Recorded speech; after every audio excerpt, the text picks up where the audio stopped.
Gary. Boom. Hello. Whoa, there you go. uh, no, I was saying, man, 2 days. Woof. It's such a. It's like going in a time machine here. It is. It's so quick.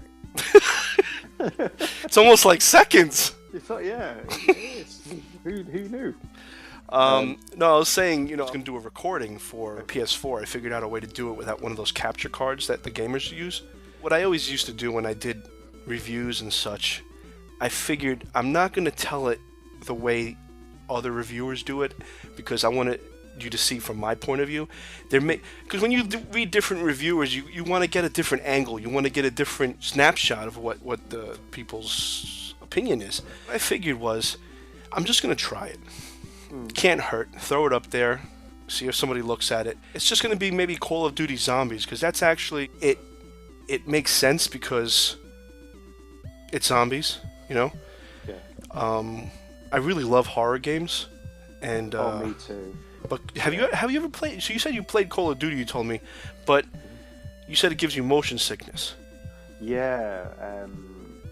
When I play on it, sometimes I think it's just the movement and disorientate. You're sort of looking from someone else's point of view and moving around very, very quickly. It makes me feel almost like car sick. For anyone who gets car sickness, and I have to stop playing. Funnily enough, it also happened with Resident Evil 7 when I was playing that. I was just sort of playing away at it and I just felt ill after about an hour. And I have to stop for a little while and not play it, maybe for an hour or two, and then come back to it. And that's what I didn't like about 7.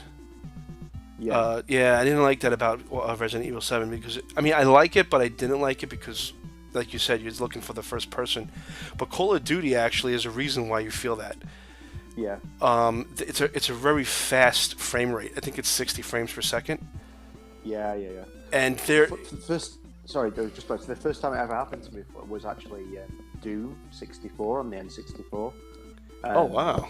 I bought a copy of that on when I first got the N64, which wasn't on release day. I think it was around Christmas time I got it. I remember playing it, and I had to take regular breaks whilst I played it. I ended up playing it till completion, but I was ill most of the time. It physically made me ill. So I was sick. If Doom 64 made you motion sick, then Call of Duty probably almost killed you. I know. I wouldn't play it for that amount of time. And the only time I've ever played it is when I've been around to friends' houses and stuff like that, and they've been playing on it. And I've had a brief go on it, and I'm like, no, I've had enough. So it's very fast. It's a very fast game. It's one of the reasons why I've got a bit of an affinity for retro games as well, because you can play that without those problems. Yeah. I can sit and play Zelda all day long, and it just doesn't affect me the same way. Well, the game, so the Nintendo Switch, it's got a lower frame rate.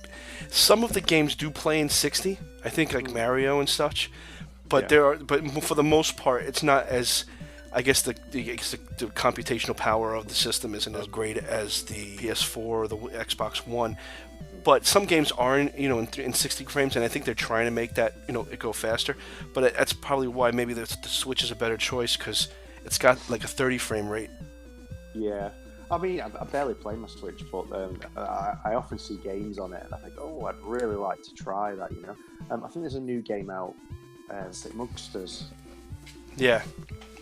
So I saw on Twitter today this Mugsters, and it looks like very similar sort of to Worms, but it's like a strategy game, and I think it's something to do with aliens have invaded Earth, and I think you play the aliens. I might be wrong, but it looks like a very cartoony style of game, and it looks a lot of fun. Every so often I'll see something like that, and I think, I wouldn't mind giving it a go. And then I just forget about it and move on to something else, Look cartoony. It looks like it's one of those games, the ones where you have to like a strategic. Yeah. Sort of, but it looks a little bit more action than those strategy based. It looks interesting. It looks fun. Yeah. It does look fun. It's like I'll think, we'll get that, and then I just completely forget about it, and then see another game that I really want, and then I just forget about that. Yeah. But I was visiting friends the other day, and they've got a Raspberry Pi and whacked a load of arcade games on there. They've installed something on for those who don't know, Raspberry Pi is like a little I think I might have mentioned it last week actually. The Raspberry Pi is like a little computer, a little tiny key. It's like a bare bones PC, and they cost about $50 for the top of the range one, and you can get probably a much cheaper one for $30. But you're best getting the one with the Bluetooth, so you can sort of connect the controllers to it, with your wireless controllers. But you can basically just load it with emulators. Does that have Windows on it yet? I remember looking into this a long time ago, but I think it's Linux, right? It's Linux, yeah. It's you probably wouldn't be able to handle Windows, but it's good, man. You turn it on, and once you got a little SD card in there with the operating system on it, which, like I say, is Linux, and it's just set up like an arcade machine, but it's got like emulators on there, SNES, NES, Neo Geo, all the Sega consoles, even some of the really older stuff like Spectrum and Commodore and Amiga, and yeah. It's one of the guys I work with. He used to program games when he was younger, like back in the Amiga sort of days, and some of his games are on there. Oh, wow! That he made. So yeah, I think there's like 50,000 games or something. Well, I don't think this is the exact code from the game companies, right? This is like rewritten, isn't it? It's the ROMs, basically, from what I can tell. The emulated ROMs.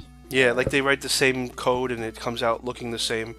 But they can change it around. I've seen some of them actually mod them to have different, like, sprites. Like maybe Mario will be some, other colors or something like that. I mean, I know it's not strictly legal, but some of the games that you can get on there are not easily obtainable anymore. And what I find quite annoying as a Nintendo fan, I was always pro Nintendo, as opposed to Sega.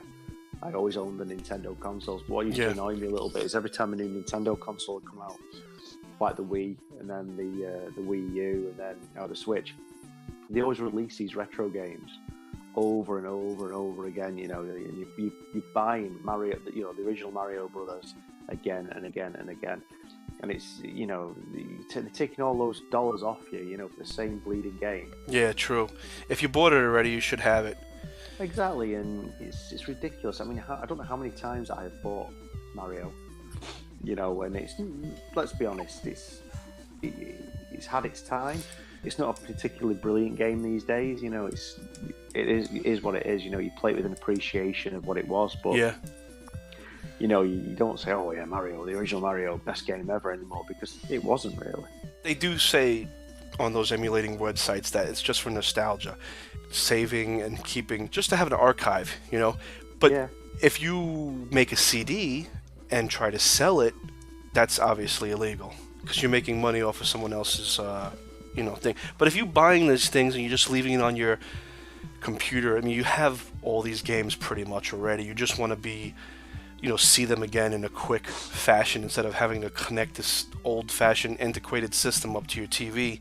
Now you can just flip on your computer and take a quick game here and there. Half the time you play it once, you don't play it again for a while. You just want to relive that moment, Yeah, I can't remember the last time I played a ROM and played it to completion. It's just like you say, nostalgia purposes more than anything. If Nintendo put out on the Switch Super Mario Sunshine or The Legend of Zelda 64 or one of these games, I would buy it. I mean, they haven't put up anything really. I mean, everybody's, oh, it's so great what they're putting up, but they're very slow to put up these old games for the, that online service. Yeah. Like every month they're putting up 2 games, and I know that's what the other places are doing, but these are old-fashioned games. These aren't new games. So Sony and Microsoft are actually putting up newer games that came out, whether they're indie or they're full-fledged games. They're putting them out for free to people who, pay for the online service. Switch, I know it's $20, okay? And I know that, these games are sought after and everything, and they could be making you pay, but you still actually are paying for it. You're paying $20. But they're saying that they might put the SNES games out and maybe even some Nintendo 64 games out for free, but it's probably going to take such a long time. But even if they put out the GameCube, a lot of people really looked over it. Like Super Mario Sunshine. I love the GameCube. I thought it was a really good console. Yeah, and that's where Resident Evil 4 was born. Yeah, absolutely.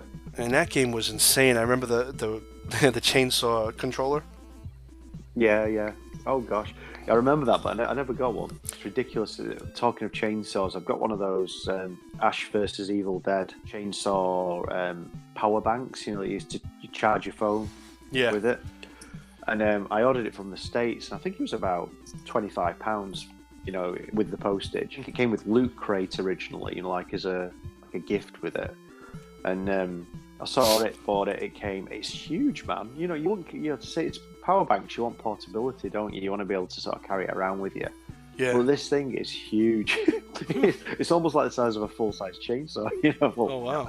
I'm exaggerating a little bit. It's probably about 12 inches long. It's like a chunky back to it, and the blade on it's got like Ash versus Evil Dead. So I absolutely love Ash versus Evil Dead. I think it's brilliant. I'm surprised they took them off the air. I mean, I know it got to Series 3, and it was amazing. But anyway, I got this chainsaw, and I was searching on eBay before for the new Ash vs Evil Dead DVD or Blu-ray, which has got like all 3 series on it, and it had one of them, and someone was selling it for, I think it was like $100 or something, just for one of them. Oh wow! And it's like, look at it, like you said, because it's quite rare. I suppose like this Resident Evil 4 controller. Now I saw one on eBay. It looks like it's used for $179. I mean, that's still a lot of money though. Yeah, it's expensive. And you don't know what kind of condition it's in being used. No. I mean, I think sometimes on eBay, you hit the right person at the right time. Some people don't know the value in things and just put them up. Yeah. And, you sometimes you're lucky and you just put that money. And I think I was just very, very lucky in that instance to have paid only £25 for it, because I think it's quite sought after now. Yeah. And I was quite lucky once as well with... what was it that I bought on eBay that time? There's 2 things where I've been really lucky. There was an Ed Hardy phone case that I got years ago when I first got an iPhone, and they were at the time they're retailing for like $25, $30, $40, sort of within that sort of price range. I just want to just put it up for like $5, and I don't think they knew what it was. It was an official one and everything. I knew it was official because it had the hologram on the pack and everything. Yeah.